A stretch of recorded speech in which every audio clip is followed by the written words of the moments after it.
Assalamualaikum warahmatullahi wabarakatuh. Balik barengan sama gue Taufik Nubu. Hari ini kita akan ngobrolin satu buah kamera yang udah gue pakai selama kurang lebih 3 minggu, yaitu Sony A7S III. Dan kenapa? Walaupun lo hanya seorang YouTuber, kamera ini sebenarnya akan membantu lo dalam memproduksi konten-konten lo. Disclaimer, Sony A7S III yang gue pegang ini emang dipinjemin sama Sony Indonesia untuk gue coba, gue bikin video, tapi seperti biasa mereka tidak membayar gue dan tidak mengatur omongan gue sedikit pun di video ini. Jadi semua opini yang keluar adalah pure based on experience gue menggunakan Sony A7S III selama kurang lebih 3 minggu. Gue akan mulai dengan bacain sedikit spesifikasinya dulu. Sony A7S III punya sensor back illuminated Exmor R CMOS sensor 12,1 megapiksel dengan image prosesornya Bionz XR. Punya monitor 2,95 inci dengan 1.440.000 dots dan sudah touchscreen baik untuk menu ataupun fokus. Viewfindernya punya 9.400.000-an dots, ISO sensitivity-nya dari 80 sampai ke 102.400 dan expandable up to 409.600. Bisa merekam sampai dengan 4K 120 fps, punya S-Cinetone layaknya cinema kamera Sony, serta kemampuan merekam internally dengan color space 10-bit dan juga sub-chroma sampling 4:2:2. Dengan spesifikasi yang tadi gue bilang, sebenarnya Sony A7S III ini punya harga 51 juta kurang 1.000 atau 50.999.000 is actually fair. Yang jadi masalah kalau emang misalkan lo pengen beli kamera ini, biayanya nggak cuma beli kamera aja. Lo beli memory card dan card readernya itu nambah lagi 5 juta. Belum lagi lo harus mengupgrade komputer lo, paling nggak nambah sekitar 20 jutaan kalau lo menggunakan Mac Mini M1 misalkan.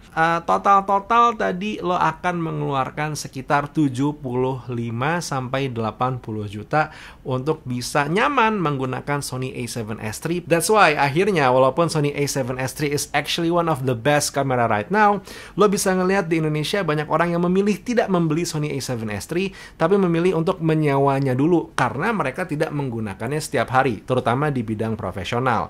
Mungkin ada satu buah serial mereka menggunakan selama seminggu, terus setelahnya mereka pitching, mungkin 2 minggu, 3 minggu, baru pakai lagi selama seminggu lagi.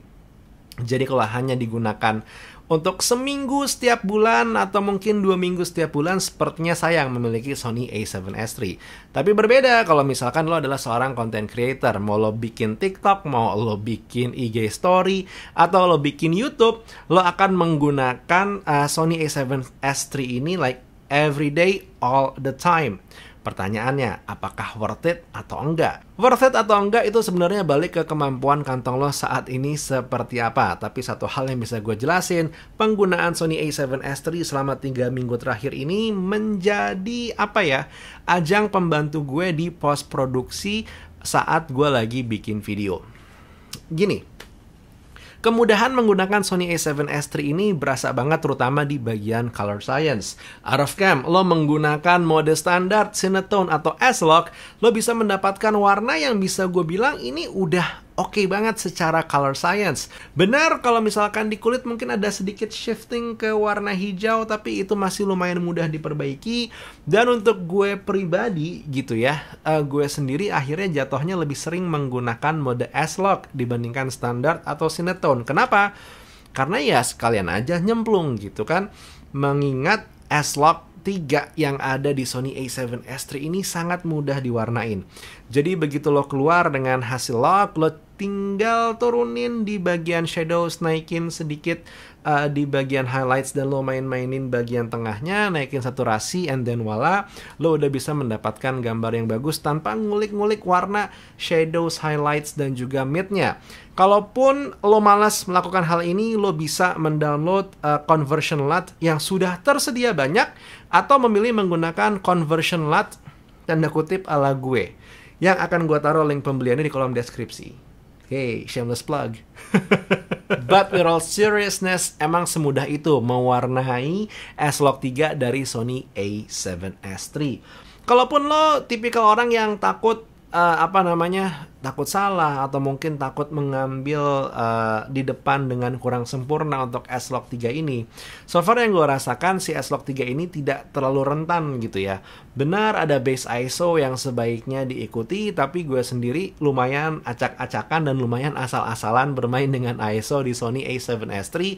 Dan seperti yang lo lihat hasilnya di beberapa video terakhir gue masih lumayan crisp, masih lumayan clean, jadi gue tidak terlalu terganggu dengan noise yang ada dari Sony a7S III. Kalaupun emang noise-nya bisa lo lihat, tapi so far menurut pandangan mata gue nggak ada. Selain masalah gambar yang clean, crisp, terus juga color science yang sudah oke, Sony a7S III ini menurut gue diperkuat dengan pemilihan software codec yang pintar. Si Sony a7S III ini dia tidak memaksa kita untuk menggunakan 10-bit 422 di H.265. Lo bisa memilih menggunakan 10-bit 422 dengan kodek H.264 atau H.264. Apakah jadi lebih ringan di saat diedit di Final Cut Pro dengan MacBook Pro 16 inch yang gue miliki?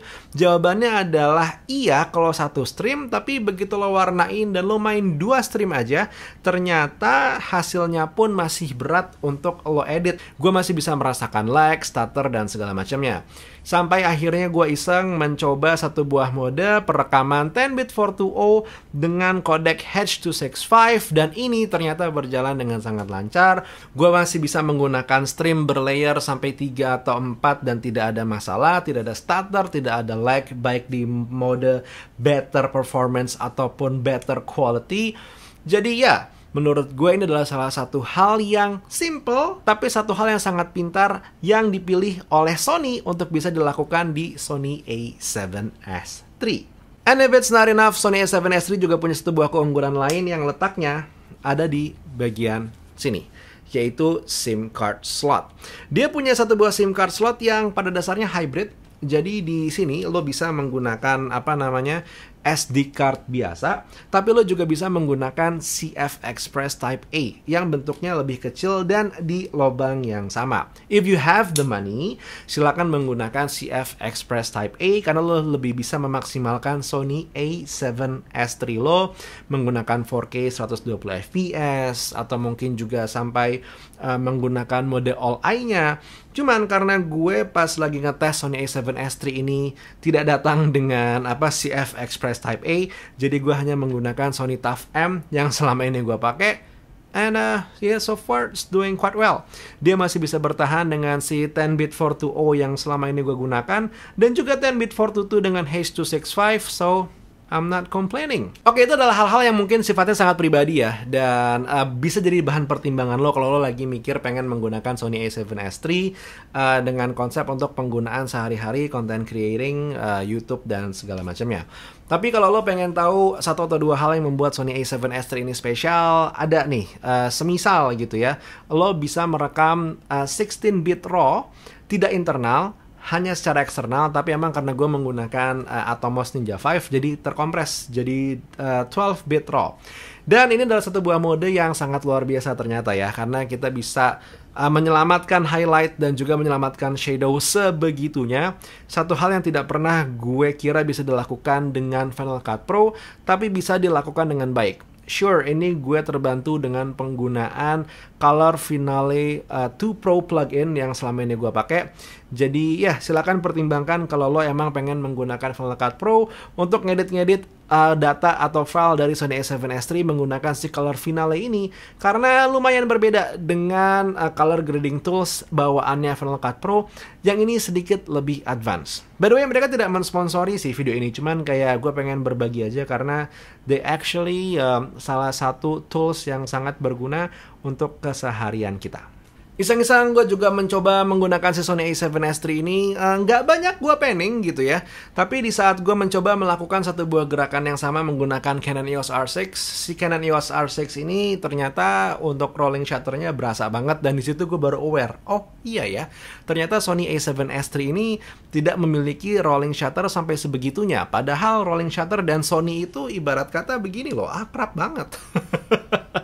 Tapi di Sony a7 S3 ini rolling shutternya tidak ada, menyenangkan, dan ya berpadu dengan kemampuan standar kamera Sony yang biasa kita gunakan seperti custom buttons yang banyak, terus juga udah punya zebra, ada focus peaking, hal-hal simple eye-based. Sepertinya Sony a7S III ini emang memberikan harapan kita ke depannya untuk Sony a7 IV punya sedikit kemampuan nyolong-nyolong dari Sony a7S III, dan dengan harga yang lebih terjangkau, harapannya adalah kita bisa memproduksi dengan kenyamanan yang hampir mirip walaupun tidak sama dengan Sony a7S III.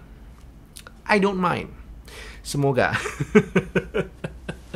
Jadi pada akhirnya kalau ditanya secara overall, Sony a7S III kita udah tau lah, masih tetap sebagai salah satu kamera terbaik yang bisa lo beli di tahun 2021. But untuk kepentingan content creation YouTube seperti ini, gimana Fik? Apakah overkill? Gini sih sebenarnya, overkill secara kemampuan gue akan akuin iya, karena lo mungkin nggak perlu 10-bit atau S-Log 3 untuk bikin talking head seperti ini.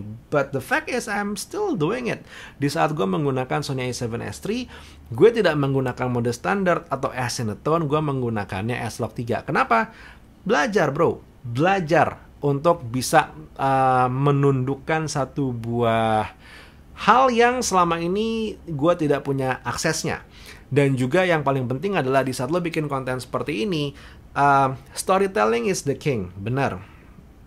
Terus sound is the queen, oke lah, boleh.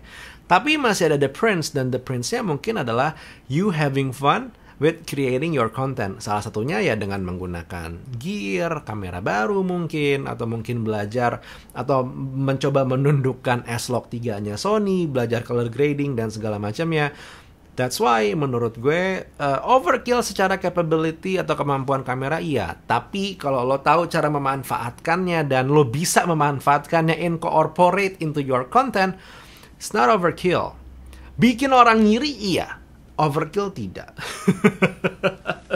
Yang pasti ingat, with the great power or great capabilities come great expense. Pastiin lo tidak berlebihan dalam mengeluarkan uang lo sampai akhirnya bingung bikin konten karena semuanya kepake hanya untuk beli kamera dan lensa. Talking to myself. Anyway, that was the video for today. Gue tahu gue agak ranting, agak rambling kemana-mana, tapi semoga lo mendapatkan satu atau dua hal dari video ini yang bisa lo gunakan dalam kehidupan sehari-hari lo. And hopefully we'll see you on the next time. Buat sekarang Taufik Nobo cabut. Assalamualaikum warahmatullahi wabarakatuh. Skadush.